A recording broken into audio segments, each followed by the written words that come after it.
Salut, c'est Johan et bienvenue dans cette vidéo. Dans cette vidéo, je vais te dire pourquoi je suis parti du salariat. Alors, ce qu'il faut que tu saches, c'est que 99% des gens sont dans le salariat parce que ces personnes ont peur de manquer d'argent, parce qu'elles ne savent pas comment créer des sources de revenus, parce qu'on leur a appris à... Parce qu'on a appris à ces personnes à donc échanger leur temps contre de l'argent et donc à euh, tout simplement ne pas créer. On leur a juste appris à exécuter, mais pas à créer. Donc on ne leur a pas appris le processus.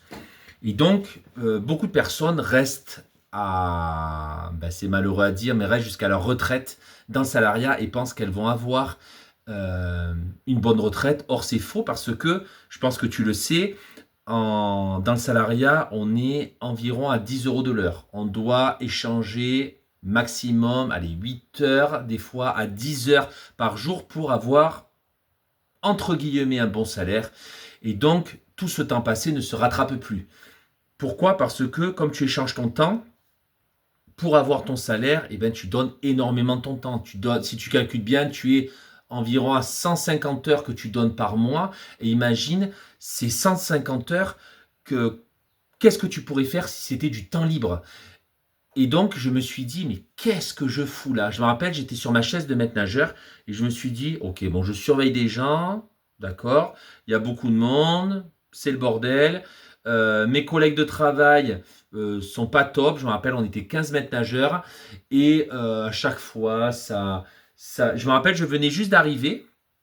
Alors pour te dire, je suis resté 6 mois. C'était le dernier emploi de salarié.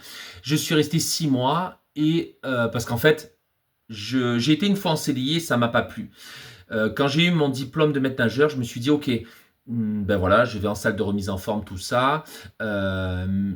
Mais à la fin, j'en ai eu marre parce que c'était la routine. Donc je me suis barré en Australie, ça a été le bordel. Mon patron ne voulait. Bon voilà, j'ai fait la gueule et tout, bon, c'était un carnage. Et vite fait bonjour tout ça, et je me suis dit ah ouais d'accord, c'est ça le salariat, ok. Et après j'ai fait quelques petits boulots, mais en CDD. Donc j'ai fait beaucoup de saisons, j'ai fait le Club Med, j'ai fait le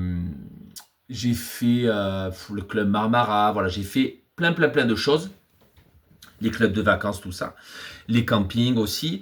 Et un jour j'en ai eu marre, donc c'était le dernier emploi, donc j'étais en piscine et je me suis dit, bon, ben qu'est-ce que je fais là?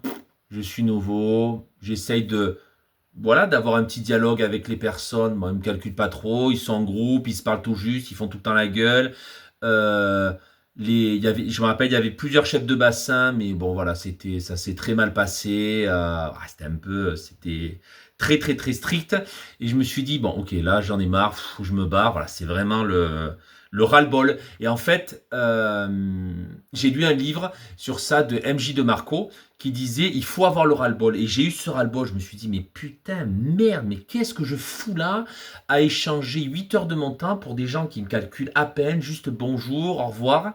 Qu'est-ce que je fais là, quoi? Je peux même pas donner des cours de natation parce qu'il y a beaucoup de maîtres nageurs et donc euh, la commune a, la commune ne voulait pas en fait qu'on donne des cours de natation parce que voilà, pour éviter les conflits. Et je me suis dit putain, mais je m'emmerde là, je peux même pas donner des cours de natation, je peux même pas avoir une deuxième source de revenus. J'ai dit voilà, il faut que je me barre. Et donc j'ai eu l'idée de créer un blog en ligne pour aider les gens dans un premier temps dans le développement personnel, à avoir confiance en eux, tout ça. Et ensuite, j'ai transformé ce blog en euh, comment créer une seconde source de revenus, donc avec Airbnb, parce que j'ai eu l'idée en fait de louer ma chambre.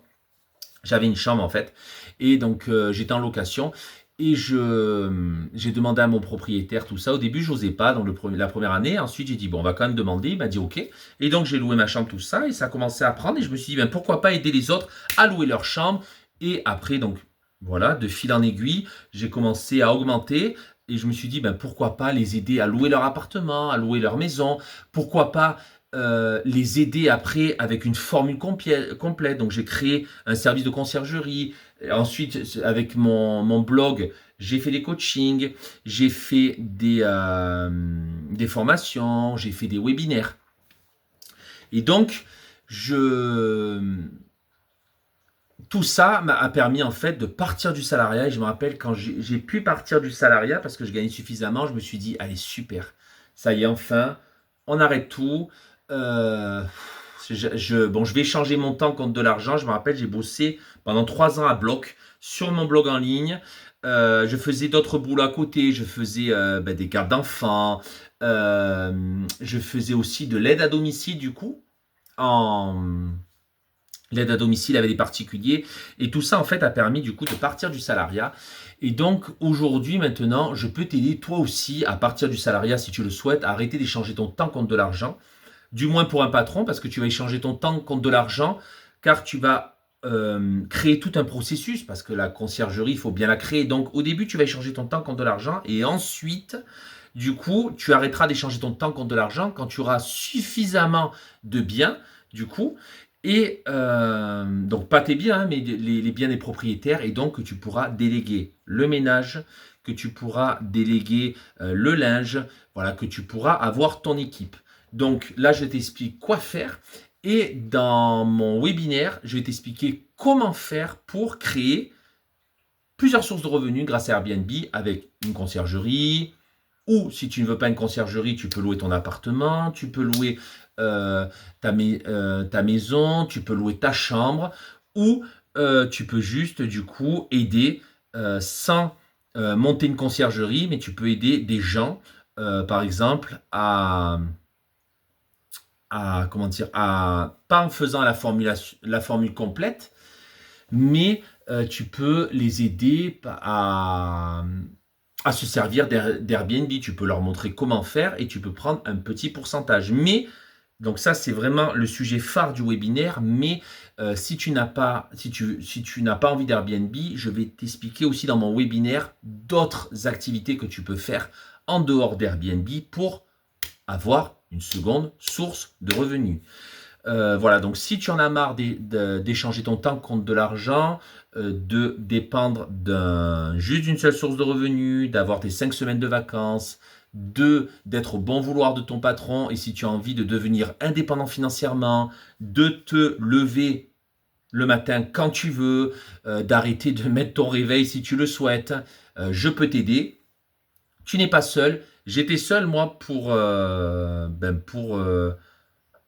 créer donc ma conciergerie et mes autres activités. Mais voilà, je suis passé par là, je sais ce qu'il faut faire, je connais le processus. Donc, je peux t'expliquer comment faire. Et tout ça, je l'explique dans mon webinaire. Tu as juste à cliquer sur mon lien en bio. Partage cette vidéo à toutes les personnes qui ont qui en ont marre du salariat, qui ont envie de créer une seconde source de revenus, qui ont envie d'être indépendant financièrement, puis libre financièrement. Je me ferai un plaisir de les aider.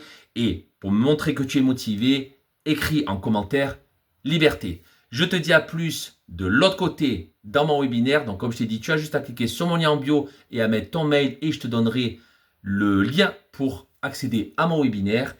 Et à plus dans une prochaine vidéo. Ciao, ciao!